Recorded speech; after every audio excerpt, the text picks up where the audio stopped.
Om Tat Sat. My humble prostrations to the all-pervading Brahman or God, to my worshipful Guruji, Swami Jyotirmayananda Ji Maharaj, to all the sages and saints, and to each of you divine soul watching today's satsang. So today we will be studying Sutra number 44 from the Vibhuti Pad of the Raja Yoga Sutras of Patanjali Maharaj. Commentary by my worshipful Guruji, Swami Jyotirmayananda Ji, and narrated by myself, Swami Nikhilananda. So let's get started. Sutra number 44, Vibhuti Pad. The sutra is Sthula Swarupa Sukshma Anvaya Arthavatva Samyamata Bhutajayaha. Let's repeat. Sthula Swarupa Sukshma Anvaya Arthavatva Samyamata Bhutajayaha. That means by practicing samyama on the gross form, the basic nature, the subtle form, the qualities, the purposefulness of the elements, one acquires mastery over them.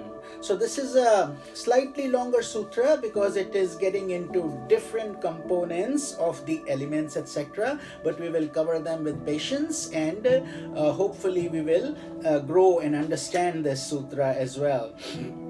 So the sutra, sage Patanjali is guiding us that as the mind of a yogi delves deep into the object through the samyama process. Samyama, again, by now you know, concentration, meditation, samadhi, the inside 3 steps of the Patanjali yoga. There are 8 steps total. The first 5 are for the body. Just a refresher: yam, niyam, asan, pranayam, pratyahar. Those are the 5 physical parts, and then the dhyana, dharana, dhyana, and samadhi are the 3 internal parts. Since we are at this advanced stage where we are realizing the vibhutis, or the different results or benefits from the yoga, this is the internal aspect of samyama. So when a yogi delves deep into the object, he is able to dissect the object, if you will. Think of his eyes that they become like a microscope. He is able to see the components inside every object. Even though normal people cannot, a yogi can, because he has gone through the deeper mysteries of Prakriti and Purusha. So it recognizes the 5 planes of existence, beginning from the grossest and ending with the subtlest. So therefore he basically, think of him as having a 3D vision. He breaks through the object and is able to know everything. So first he's looking at the gross form, right? So every object has a name and form dependent upon the perception of our senses. Whatever object we look at, different objects, different forms.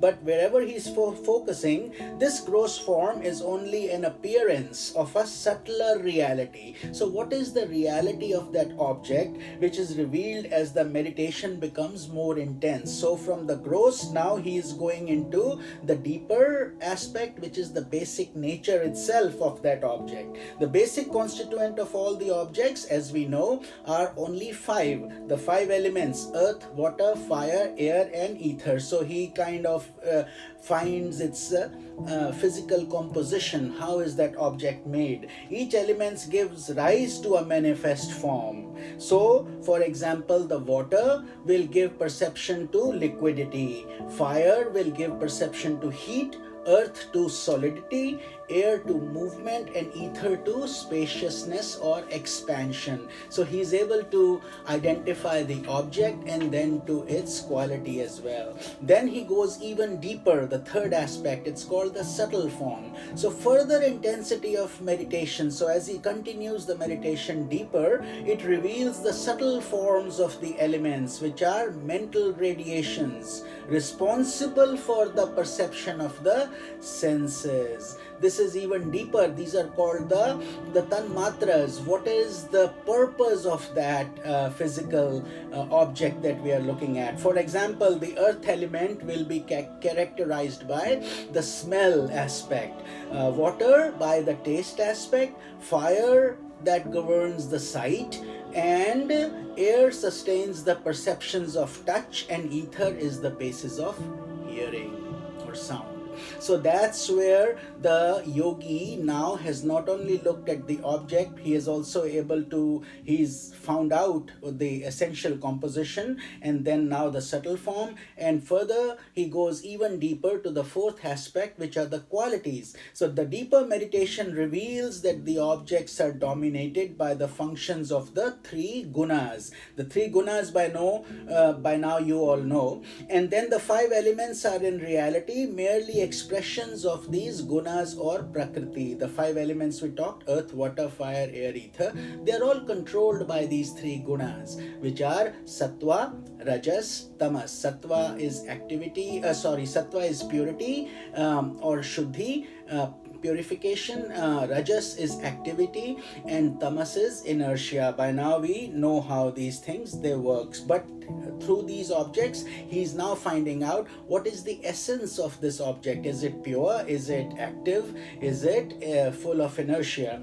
And therefore the final aspect, he finds the purposefulness of that. So he discovers the spiritual purpose underlying the modifications of the prakriti itself. What is the purpose of these three modes of nature, these five elements and their gunas and so on?